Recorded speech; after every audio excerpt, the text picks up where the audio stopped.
McFarland is the former Trump Deputy National Security Advisor. She joins us now along with Amir Fakhravar, who fled Iran as a political prisoner. And to you both, thanks for coming on. KT, I suspect nothing actually really changes in Iran. Is that what you suspect? Yeah, I mean, look, nobody gets to run for president of Iran unless they've been approved by the Guardian Council, and those guys are approving the people they want. There are no moderate politicians in Iran, so forget about getting snookered. And I just want to point out that in 2013, I was at a meeting with the Iranian Prime Minister Rouhani, and he was talking, it was a Council on Foreign Relations meeting. He was saying, you know, the relationship they hope to have with the United States. And bursting into the room was Secretary of State John Kerry. He said, I have a breakthrough to announce. The Iranians have just agreed to negotiate with us. Well, everyone was looking at John Kerry.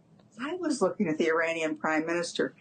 He had the grin on his face. He was like he just swallowed the canary. He was so pleased with himself. They played us the whole time.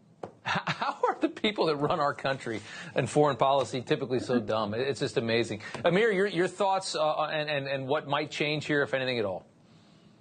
Thank you, Rob, for having me. And Katie, 100% right. And the description of Iran, Rob, you mentioned was amazing because that's the reality. In Iran, we don't have such a thing, election. And we don't have such a thing, moderate. These are some revolutionary, crazy Muslims who, let's say, Marxist Islamists, who came to power 45 years ago. And then the specific guy, they are talking about it, Masoud Pezeshkian, and they're calling him doctor, surgeon.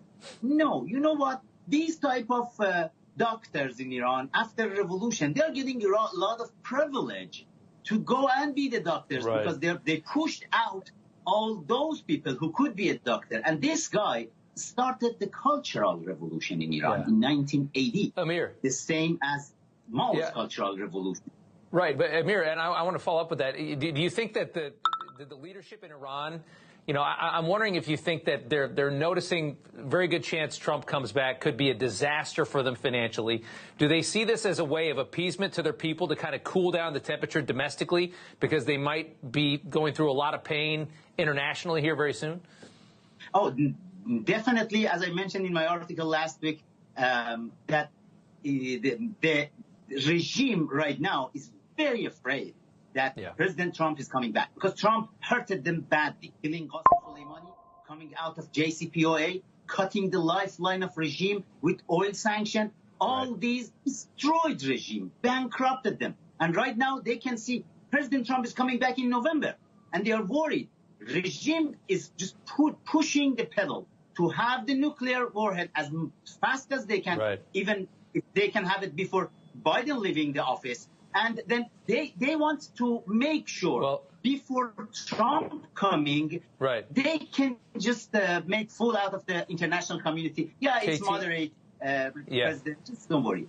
KT, you might be back in the White House dealing with this country for the next 4 years if Trump wins this election in November. What's your prediction? What do you expect as far as they're moving closer to a nuclear weapon? They're still not there.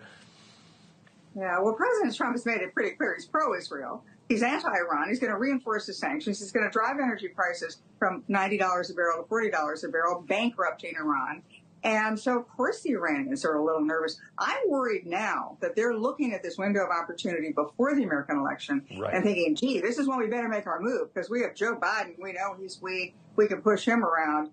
We get Donald Trump. Nobody's pushing him around. Yeah. That's something else. KT and Amir, thank you both so much. We appreciate it. Thank you.